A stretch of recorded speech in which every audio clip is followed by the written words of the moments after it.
Hello friends, welcome to GK mind game. ಪ್ರಶ್ನೆಗಳ ಸಂಪೂರ್ಣ ಮಾಹಿತಿಗಾಗಿ ವಿಡಿಯೋನ ಎಲ್ಲೂ ಸ್ಕಿಪ್ ಮಾಡದೆ ಕಂಪ್ಲೀಟಾಗಿ ನೋಡಿ. ಇವತ್ತಿನ ಪ್ರಶ್ನೆಗಳಲ್ಲಿ ಮೊದಲನೇ ಪ್ರಶ್ನೆ, ದೇಹದಲ್ಲಿ ಯಾವುದರ ಕೊರತೆಯಿಂದಾಗಿ ದೈಹಿಕ ಮತ್ತು ಮಾನಸಿಕ ಖಿನ್ನತೆಯು ಕಾಣಿಸಿಕೊಳ್ಳುತ್ತದೆ?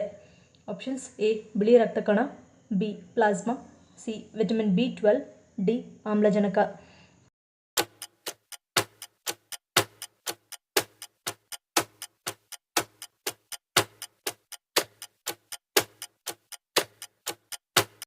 ಸರಿಯಾದ ಉತ್ತರ ಆಪ್ಷನ್ ಸಿ ವಿಟಮಿನ್ B12.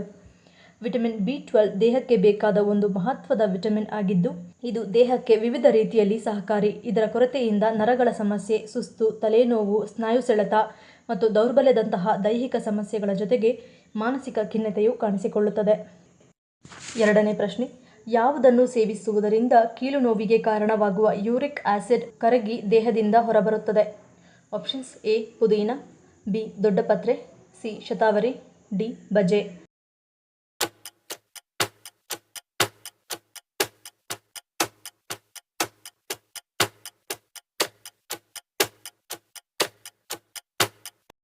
ಸರಿಯಾದ ಉತ್ತರ ಆಪ್ಷನ್ ಬಿ ದೊಡ್ಡಪತ್ರೆ. ಯೂರಿಕ್ ಆಸಿಡ್ ದೇಹದಲ್ಲಿ ಹೆಚ್ಚಾದರೆ ಹಲವು ಸಮಸ್ಯೆಗಳು ಕಾಡಲು ಆರಂಭಿಸುತ್ತವೆ. ಯೂರಿಕ್ ಆಸಿಡ್ ಸ್ಫಟಿಕದ ರೂಪದಲ್ಲಿ ಮೂಳೆಗಳ ಸಂದುಗಳ ನಡುವೆ ಸಿಲುಕಿಕೊಂಡಿರುತ್ತದೆ. ಇಂತಹ ಯೂರಿಕ್ ಆಸಿಡ್ಗಳನ್ನು ದೊಡ್ಡಪತ್ರೆ ಅಥವಾ ಅಜ್ವೈನದ ಎಲೆ ಯೂರಿಕ್ ಆಸಿಡ್ ಹರಳುಗಳನ್ನು ತೆಗೆದುಹಾಕಲು ಸಹಾಯ ಮಾಡುತ್ತದೆ. ದೊಡ್ಡಪತ್ರೆ ಬ್ಯಾಕ್ಟೀರಿಯಾ ವಿರೋಧಿ ಮತ್ತು ಆಂಟಿಫಂಗಲ್ ಗುಣಲಕ್ಷಣಗಳನ್ನು ಹೊಂದಿರುವುದರಿಂದ ಪ್ರತಿದಿನ ಒಂದೆರಡು ದೊಡ್ಡಪತ್ರೆ ಎಲೆಗಳನ್ನು ಚೆನ್ನಾಗಿ ತೊಳೆದು ಅದರ ರಸ ಹಿಂಡಿ ಕುಡಿದರೆ ಯೂರಿಕ್ ಆಸಿಡ್ ಮಟ್ಟ ನಿಯಂತ್ರಣಕ್ಕೆ ಬರುತ್ತದೆ. ಇದಲ್ಲದೆ ದೊಡ್ಡಪತ್ರೆ ಎಲೆಗಳ ತಂಬುಳಿ ಮಾಡಿಯೂ ಸೇವಿಸಬಹುದು. ಇದರಿಂದಲೂ ಯೂರಿಕ್ ಆಸಿಡ್ ಹರಳುಗಳನ್ನು ಕರಗಿಸಲು ಸಹಾಯ ಮಾಡುತ್ತದೆ. ಮೂರನೇ ಪ್ರಶ್ನೆ, ಮದುವೆಯ ನಂತರ ಪುರುಷರ ತೂಕ ಹೆಚ್ಚಾಗಲು ಮುಖ್ಯ ಕಾರಣಗಳೇನು? ಆಪ್ಷನ್ಸ್: ಎ ವಿಶ್ರಾಂತಿಯ ಜೀವನ, ಬಿ ಆಹಾರ, ಸಿ ಲೈಂಗಿಕತೆ, ಡಿ ಹಾರ್ಮೋನ್.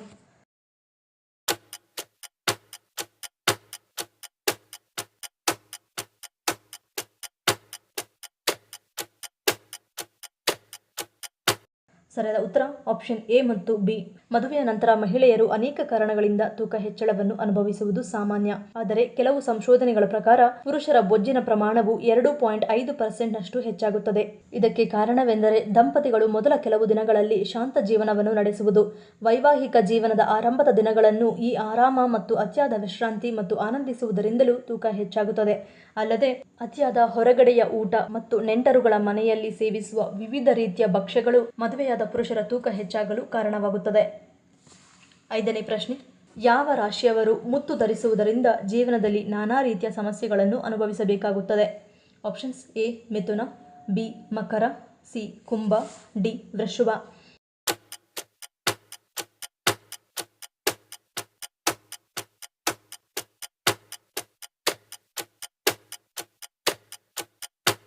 ಸರಿಯಾದ ಉತ್ತರ ಆಪ್ಷನ್ ಎ, ಬಿ ಮತ್ತು ಸಿ.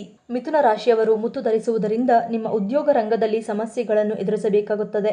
ಮಹತ್ವದ ಕೆಲಸಗಳು ಅರ್ಧಕ್ಕೆ ನಿಲ್ಲುವ ಸಾಧ್ಯತೆ ಇರುತ್ತದೆ. ಮಕರ ರಾಶಿಯ ಜನರಿಗೂ ಕೂಡ ಮುತ್ತು ಸರಿಹೊಂದುವುದಿಲ್ಲ. ಮುತ್ತಿನ ಧಾರಣೆಯಿಂದ ಈ ರಾಶಿಯವರಿಗೆ ಹಣಕಾಸಿನ ಸಮಸ್ಯೆಗಳು ಉಲ್ಬಣಿಸುತ್ತವೆ. ಇನ್ನು ಕುಂಭ ರಾಶಿಯವರ ಅಧಿಪತಿ ಶನಿ. ಶನಿಯ ರಾಶಿಯವರು ಕಪ್ಪು ಅಥವಾ ನೀಲಿ ರತ್ನಧಾರಣೆ ಮಾಡಬೇಕು. ಮುತ್ತು ಧರಿಸುವುದರಿಂದ ಜೀವನದಲ್ಲಿ ಸುಖ ಸಂಪತ್ತು ಕಡಿಮೆಯಾಗುತ್ತದೆ. ಮಾನಸಿಕ ಸಮಸ್ಯೆಗಳು ಕೂಡ ಹೆಚ್ಚಾಗುತ್ತದೆ. ಆರನೇ ಪ್ರಶ್ನೆ, ಮಳೆಗಾಲದಲ್ಲಿ ಯಾವುದನ್ನು ಸೇವಿಸುವುದರಿಂದ ಉಸಿರಾಟಕ್ಕೆ ಸಂಬಂಧಪಟ್ಟಂತೆ ಯಾವುದೇ ಸಮಸ್ಯೆಗಳು ಕಾಡುವುದಿಲ್ಲ? ಆಪ್ಷನ್ಸ್: ಎ ವಾಲ್ನಟ್, ಬಿ ಮೊಟ್ಟೆ, ಸಿ ಕಾಲು ಸೂಪ್, ಡಿ ಮೆಂತ್ಯೆ ಸೊಪ್ಪು.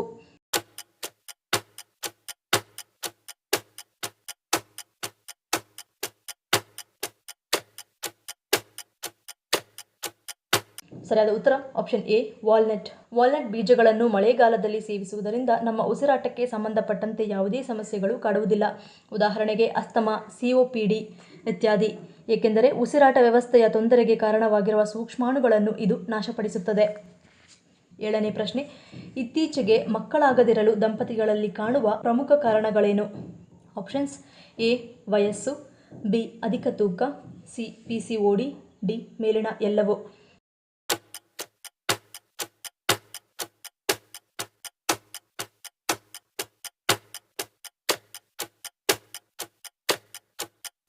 ಸರಿಯಾದ ಉತ್ತರ ಆಪ್ಷನ್ ಡಿ ಮೇಲಿನ ಎಲ್ಲವೂ. ದಂಪತಿಗಳ ವಯಸ್ಸು, ತಡವಾಗಿ ಮಕ್ಕಳು ಮಾಡಿಕೊಳ್ಳುವುದು, ದಪ್ಪ ಇರುವುದು, ದಂಪತಿಗಳ ಅತಿಯಾದ ತೂಕವು ಇದಕ್ಕೆ ಕಾರಣವಾಗುತ್ತದೆ. ಇನ್ನು ಬಹುತೇಕ ಮಹಿಳೆಯರಲ್ಲಿ ಕಂಡುಬರುವ PCOD ಸಮಸ್ಯೆಯೂ ಕೂಡ ಇದಕ್ಕೆ ಒಂದು ಕಾರಣವಾಗಿದ್ದು, ಈ ಕಾರಣಗಳಿದ್ದರೆ ಪ್ರೆಗ್ನೆನ್ಸಿ ತಡವಾಗುವುದು ಮತ್ತು ಪ್ರೆಗ್ನೆನ್ಸಿಗೆ ಸಂಬಂಧಪಟ್ಟ ಇನ್ನಿತರ ಸಮಸ್ಯೆಗಳು ಹೆಚ್ಚಾಗಿ ಕಾಡುತ್ತವೆ. 8ನೇ ಪ್ರಶ್ನೆ, ಯಾವ ಹಣ್ಣನ್ನು ಹೆಚ್ಚಾಗಿ ತಿನ್ನುವುದರಿಂದ ಹೃದಯಾಘಾತ ಸೇರಿದಂತೆ ಅನೇಕ ಆರೋಗ್ಯ ಸಮಸ್ಯೆಗಳಿಗೆ ಕಾರಣವಾಗುತ್ತದೆ? ಆಪ್ಷನ್ಸ್: ಎ ಬಾಳೆಹಣ್ಣು, ಬಿ ಸೇಬು, ಸಿ ದಾಳಿಂಬೆ, ಡಿ ಮಾವಿನ ಹಣ್ಣು.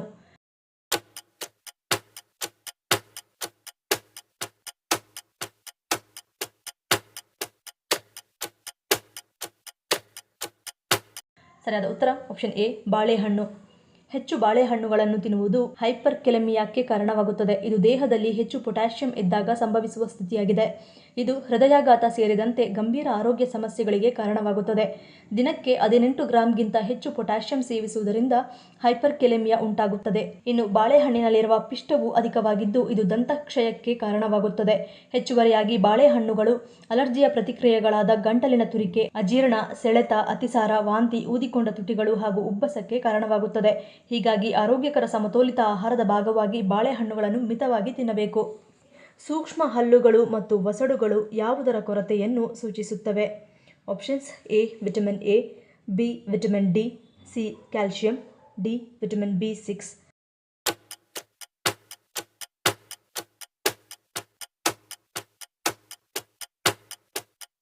ಸರಿಯಾದ ಉತ್ತರ ಆಪ್ಷನ್ ಎ ವಿಟಮಿನ್ ಎ. ನಮ್ಮ ಹಲ್ಲುಗಳ ಎನಾಮೆಲ್ ರಚನೆಯಲ್ಲಿ ನೆರವಾಗುವ ಕೆರಾಟಿನ್ ಪ್ರೋಟೀನ್ ಉತ್ಪತ್ತಿಯಾಗುವುದು ವಿಟಮಿನ್ ಎ ಕಾರಣದಿಂದ.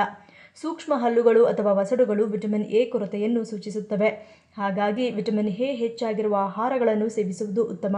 ಇದರಿಂದ ಹಲ್ಲುಗಳು ಮಾತ್ರವಲ್ಲದೆ ವಸಡುಗಳ ಕಿರಿಕಿರಿ, ಉರಿಯೂತ ಕೂಡ ಕಡಿಮೆಯಾಗುತ್ತದೆ. ವಸಡುಗಳಿಂದ ರಕ್ತಸ್ರಾವ ಉಂಟಾಗುವುದನ್ನು ತಪ್ಪಿಸುತ್ತದೆ. ಯಾವುದರ ನಾಲಿಗೆಯನ್ನು ಅತ್ಯಂತ ಅಪಾಯಕಾರಿ ಎಂದು ಹೇಳಲಾಗುತ್ತದೆ? ಆಪ್ಷನ್ಸ್: ಎ ಹಾವು, ಬಿ ಜಿರಾಫೆ, ಸಿ ಹುಲಿ, ಡಿ ನೀರಾನೆ.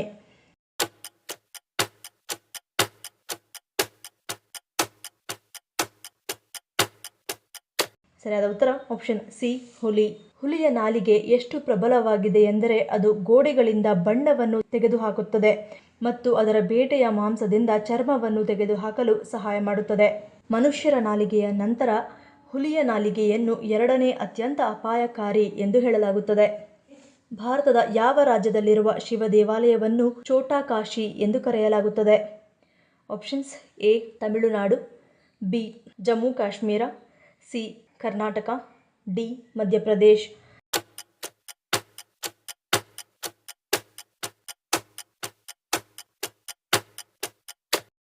ಸರಿಯಾದ ಉತ್ತರ ಆಪ್ಷನ್ ಬಿ ಜಮ್ಮು ಕಾಶ್ಮೀರ. ಜಮ್ಮು ಕಾಶ್ಮೀರದ ಫೂರ್ಮಂಡಲ್ ದೇವಾಲಯವನ್ನು ಸಾಮಾನ್ಯವಾಗಿ ಛೋಟಾ ಕಾಶಿ ಎಂದು ಕರೆಯಲಾಗುತ್ತದೆ. ಇದು ಶಿವ ಮತ್ತು ಪಾರ್ವತಿಗೆ ಸಮರ್ಪಿತವಾದ ದೇವಾಲಯ ಸಂಕೀರ್ಣವಾಗಿದೆ. ಜಮ್ಮು ನಗರದಿಂದ ಸುಮಾರು 30 ಕಿಲೋಮೀಟರ್ ದೂರದಲ್ಲಿ ಇದು ದೇವ ನದಿಯ ದಡದಲ್ಲಿದೆ. ದೇವಾಲಯದಲ್ಲಿ ಬಹು ಶಿವಲಿಂಗಗಳಿವೆ ಮತ್ತು ಹೆಚ್ಚಿನ ಲಿಂಗವು ನೈಸರ್ಗಿಕವಾಗಿ ಸ್ಥಳೀಯ ಉಪಭಾಷೆಯಲ್ಲಿ ಆಪ್ ಶಂಭು ಎಂದು ಕರೆಯಲ್ಪಡುತ್ತದೆ. ಮಗು ಜನಿಸಿದ ಒಂದಿಷ್ಟು ದಿನಗಳ ನಂತರ ಕೇಶಮುಂಡನೆ ಮಾಡುವ ಉದ್ದೇಶವೇನು? ಆಪ್ಷನ್ಸ್: ಎ ಸಂಪ್ರದಾಯ, ಬಿ ನರಗಳ ಉತ್ತಮ ಬೆಳವಣಿಗೆ, ಸಿ ಮೆದುಳು ಬೆಳವಣಿಗೆ, ಡಿ ಮೇಲಿನ ಎಲ್ಲವೂ.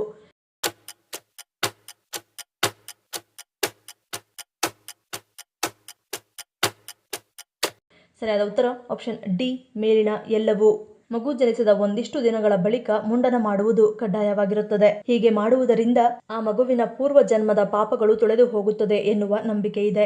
ಇನ್ನು ವೈಜ್ಞಾನಿಕವಾಗಿ ಹೇಳುವುದಾದರೆ ಬೆಳೆಯುತ್ತಿರುವ ಮಕ್ಕಳ ಮೂಳೆಗಳು ದೃಢವಾಗಬೇಕಾದರೆ ಆ ಮಗುವಿಗೆ ಸೂರ್ಯನಲ್ಲಿರುವ ವಿಟಮಿನ್ ಡಿ ಅವಶ್ಯಕವಾಗಿರುತ್ತದೆ. ಹಾಗಾಗಿ ಮಗುವಿನ ತಲೆಯ ಕೂದಲನ್ನು ತೆಗೆಯುವುದರಿಂದ ಮಗುವಿನ ದೇಹ ಬೇಗನೆ ಸೂರ್ಯನ ಕಿರಣಗಳಿಂದ ವಿಟಮಿನ್ ಡಿ ಯನ್ನು ಹೀರಿಕೊಳ್ಳುತ್ತದೆ ಎಂದು ಹೇಳಲಾಗುತ್ತದೆ. ಮುಂಡನ ಕಾರ್ಯ ಮಾಡುವುದಕ್ಕೆ ಸಂಬಂಧಿಸಿದಂತೆ ಇನ್ನೊಂದು ಕಾರಣವೆಂದರೆ ನರಗಳು ಮತ್ತು ಮೆದುಳಿನ ಬೆಳವಣಿಗೆಯು ಉತ್ತಮವಾಗಿರಲೆಂದು ಕೂಡ ಮುಂಡನ ಕಾರ್ಯ ಮಾಡಲಾಗುತ್ತದೆ. ಮಜ್ಜಿಗೆಯನ್ನು ಕುಡಿಯಲು ಸರಿಯಾದ ಸಮಯ ಯಾವುದು? ಆಪ್ಷನ್ಸ್: ಎ ಬೆಳಗ್ಗೆ, ಬಿ ಮಧ್ಯಾಹ್ನ, ಸಿ ಸಂಜೆ, ಡಿ ರಾತ್ರಿ.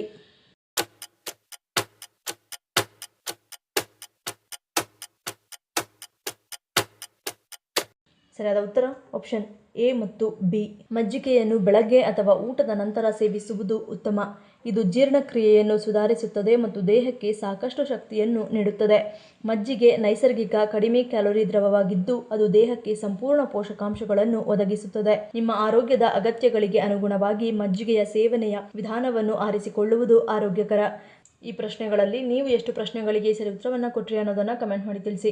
ಈ ವಿಡಿಯೋ ನಿಮ್ಗೆ ಇಷ್ಟ ಆಗಿದ್ದರೆ ಮರೀದೆ ಲೈಕ್ ಮಾಡಿ, ಶೇರ್ ಮಾಡಿ, ಸಬ್ಸ್ಕ್ರೈಬ್ ಮಾಡಿ. ನನ್ನ ಚಾನಲ್ನ ಇನ್ನೂ ಸಬ್ಸ್ಕ್ರೈಬ್ ಮಾಡಿದೆ ಹಾಗೆ ವಿಡಿಯೋಸ್ ನೋಡ್ತಿದ್ರೆ ಪ್ಲೀಸ್ ಸಬ್ಸ್ಕ್ರೈಬ್ ಮಾಡಿ, ಸಪೋರ್ಟ್ ಮಾಡಿ. ಮತ್ತೊಂದು ಇಂಟ್ರೆಸ್ಟಿಂಗ್ ವಿಡಿಯೋದೊಂದಿಗೆ ಸಿಗ್ತೀನಿ. Until love you all, take care.